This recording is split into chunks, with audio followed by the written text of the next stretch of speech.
યવ્રતમાં જીવ્રતમાં વ્રત. નવી પરણેલી વહુ પરણ્યા પછી પહેલાં અષાઢ સુદ તેરસથી આ વ્રત લેશે અને અમાસને દિવસે પૂરું કરે છે.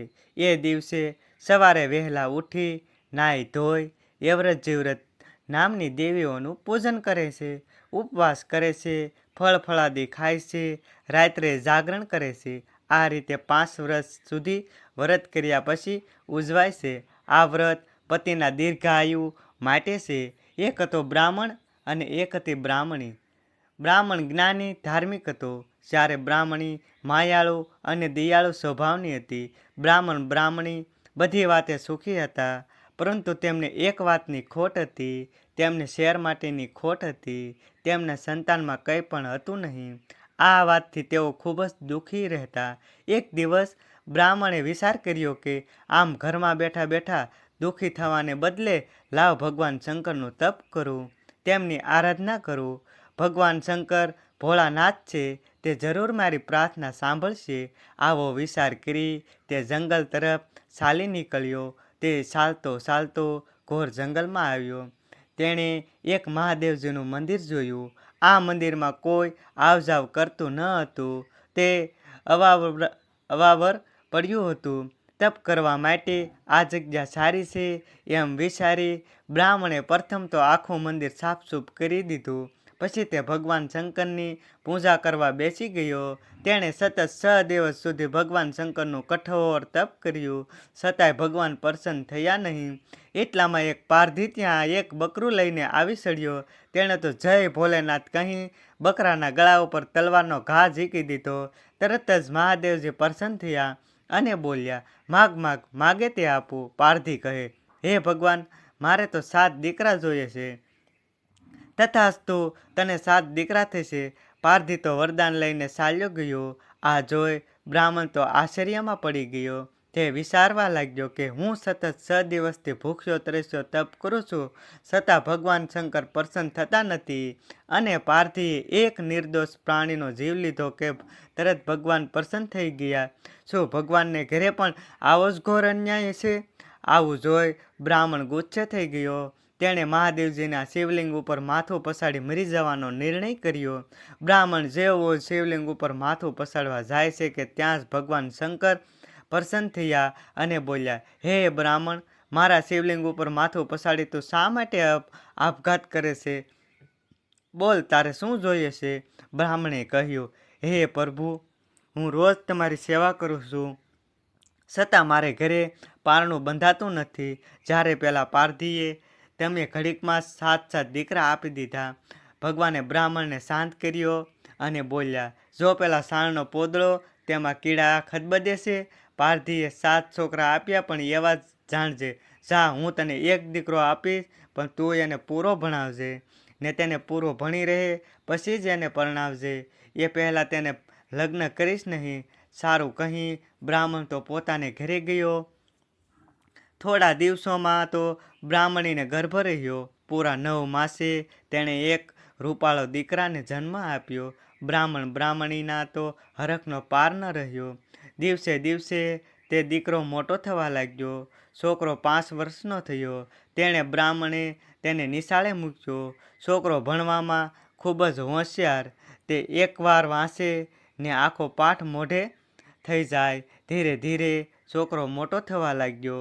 તે 12 વર્ષનો થયો કે ગામથી એના માગા આવવા માંડ્યા. આ જોઈ બ્રાહ્મણીને હરખનો પાર ન રહ્યો.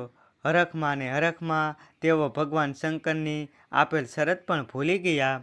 છોકરાનો અભ્યાસ પણ હજી પૂરો થયો નહોતો. બ્રાહ્મણે તો સારી છોકરી જોઈ પોતાના દીકરાનું સગપણ નક્કી કરી નાખ્યું અને સારું મુહૂર્ત જોઈ તેના લગ્ન પણ લઈ લીધા. તેણે સગા સંબંધીઓને તેડાવી જાન જોડી ઉપડ્યા. વેવાઈને ઘેરે ખૂબ જ હરખભેર દીકરાના લગ્ન પતાવી દીધા. 3 દિવસ પછી કન્યાને લઈ જાન પાછી ફરી. રસ્તામાં પવનનું ભારે તોફાન થયું. આકાશમાં વાદળા ચડી આવ્યા અને વીજળીનો ગડગડાટ થવા લાગ્યો. જોતામાં તો મુશળધાર વરસાદ તૂટી પડ્યો. વરસાદના પાણીમાં બળદ ચાલતા બંધ થઈ ગયા એટલે આખી જાન નીચે ઉતરી એક મોટા ઘટાદાર ઝાડની નીચે રોકાઈ ગઈ. એવામાં વરરાજાના પગે કંઈક કરડ્યું અને તે એક ભયંકર શીશ પાડી ધરતી ઉપર ઢળી પડ્યો.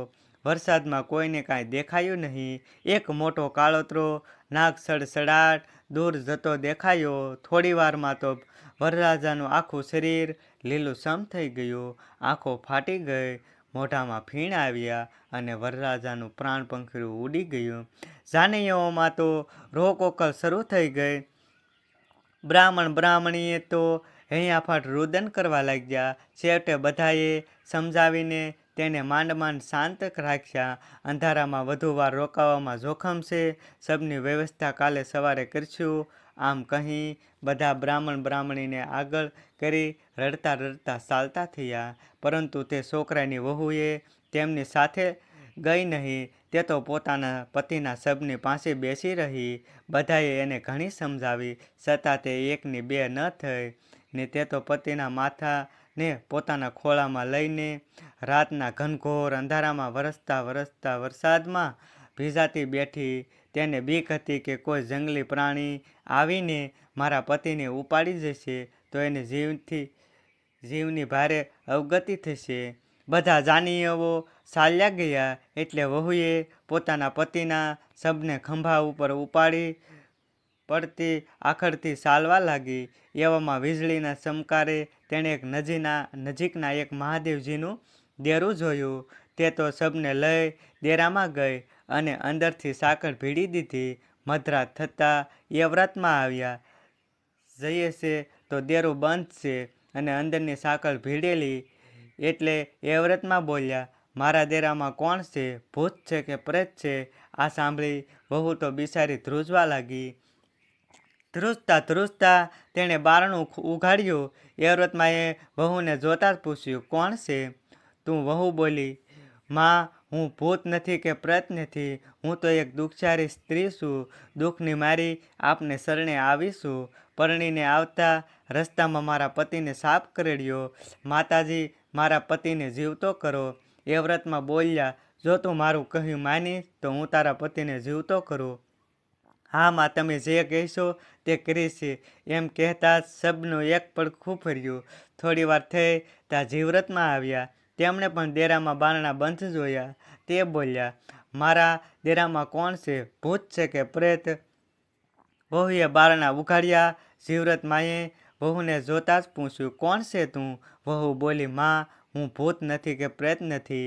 એક દુખિયારી સ્ત્રી છું. મારા પતિના શબની રખેવાળી કરું છું. માં, મારા પતિને રસ્તામાં સાપ કરડ્યો છે. આપ તેને સજીવન કરો. જીવ્રતમાં બોલ્યા, તારા પતિને સજીવન કરું, પણ તું મારું કરીશ? વહુએ કહ્યું, હા. કહ્યું તે શબે બીજું પડખું ફેરવ્યું. થોડી વાર થતામાં જીયામાં આવ્યા. તેમણે પણ દેરાના બંધ મારણા જોઈ વહુને એવું કહ્યું. ત્યારે વહુએ પણ તેમને કહ્યું, માં, હું તમારું કહ્યું કરીશ. ત્યારે શબમાં શ્વાસ ચાલતો થયો. છેલ્લે પહોરે વિજયામાં આવ્યા. તેમણે પણ વહુને પોતાના કહ્યા પ્રમાણે કરવાનું વચન લીધું. એટલે વિજયામાએ પાણી ભરીને મૃતદેહ પર અંજલિ છાંટી.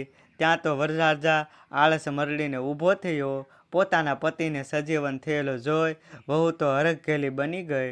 વરે કહ્યું, આપણે બંને અહીં ક્યાંથી આવ્યા? બીજા જાનૈયાઓ ક્યાં ગયા?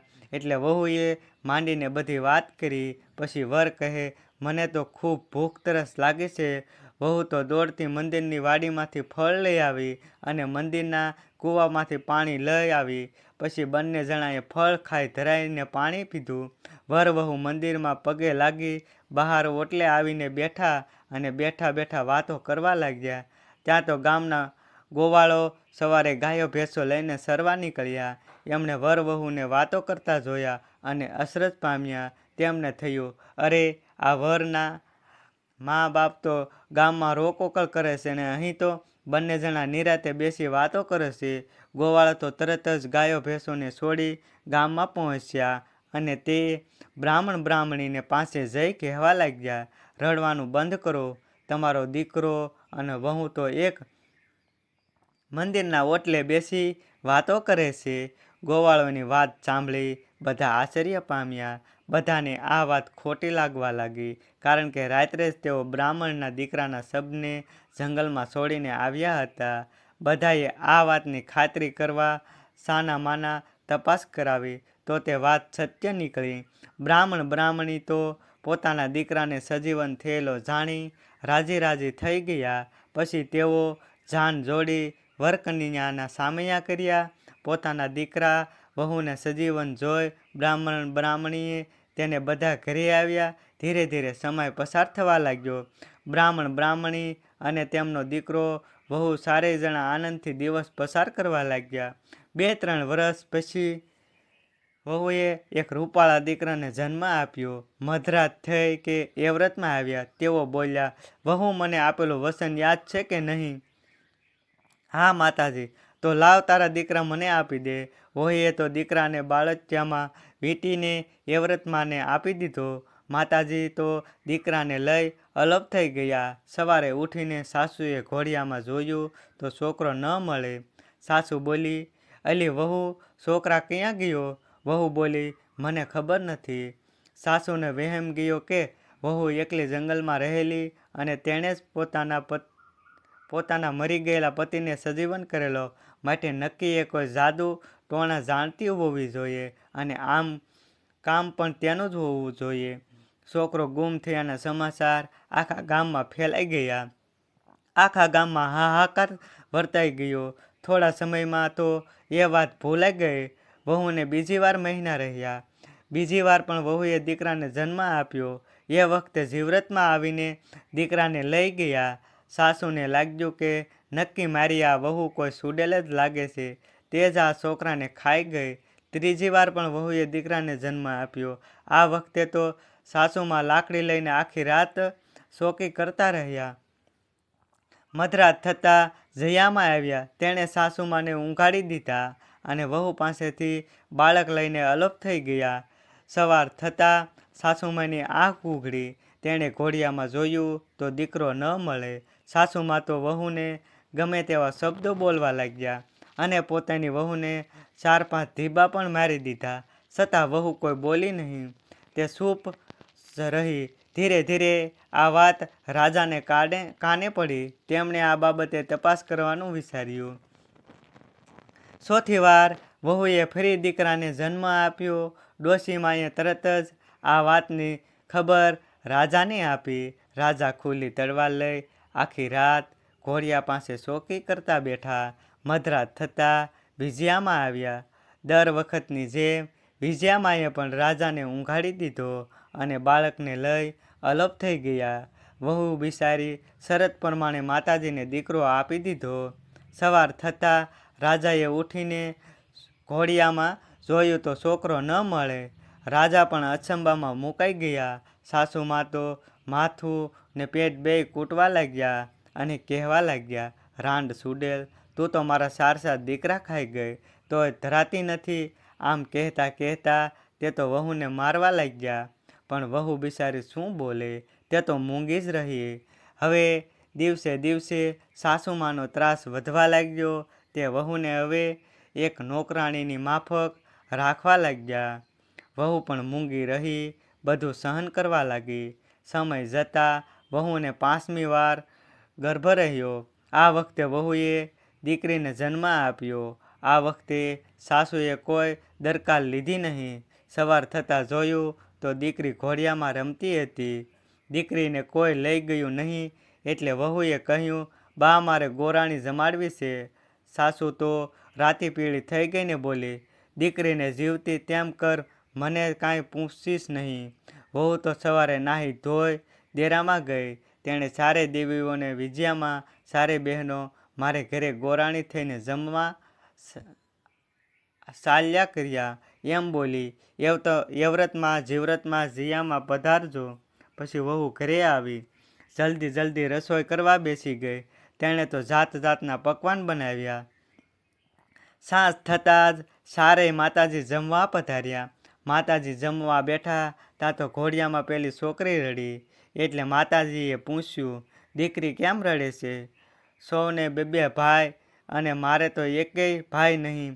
અરે બેટી, તારે તો 4 ભાઈ છે. જો આ રહ્યા, આમ કહી સારે માતાજી એક એક ભાઈ પાછો આપ્યો અને સૌને દીર્ઘાયુના આશીર્વાદ આપી ચાલ્યા ગયા. સાસુ તો આ બધું જોઈ અસરત પામી. તે તો પોતાની વહુને ડાકણ માનતી હતી, પણ આ બધું કામ તો માતાજીનું હતું. સાસુમાએ વહુની માફી માંગી. વહુએ રાતે જંગલમાં બનેલી સર્વ બીના કહી સંભળાવી. તેણે પોતાના પતિના પ્રાણ બચાવવા માટે જ 4 દીકરાનો ભોગ આપ્યો હતો, પણ માતાજીની કૃપાથી તેને 4 દીકરા પાછા ફળ્યા. સાસુમાન તો આ 4 દીકરાને પોતાની કાખમાં લઈ રાજી રાજી થઈ ગયા. થોડી વારમાં તો આખા ગામમાં આ વાત ફેલાઈ ગઈ. બધા તે દીકરાને જોવા ડોશીમાને ઘેર ઉમટ્યા. તેઓ બધા વહુના વખાણ કરતા થાકતા ન હતા. હે યવ્રતમાં, હે જીવ્રતમાં, જયામાં, વિજયમાં, તમે જેવા આ પરણેલી વહુને ફળ્યા તેવા તમારા વ્રત કરનાર સૌને ફળજો. અમારી આવી સરસ મજાની વાર્તાઓ સાંભળવા માટે અમારી ચેનલને સબસ્ક્રાઈબ કરવાનું ભૂલતા નહીં. જય યવ્રતમાં, જય જીવ્રતમાં, જયામાં, વિજયામાં, જય માતાજી.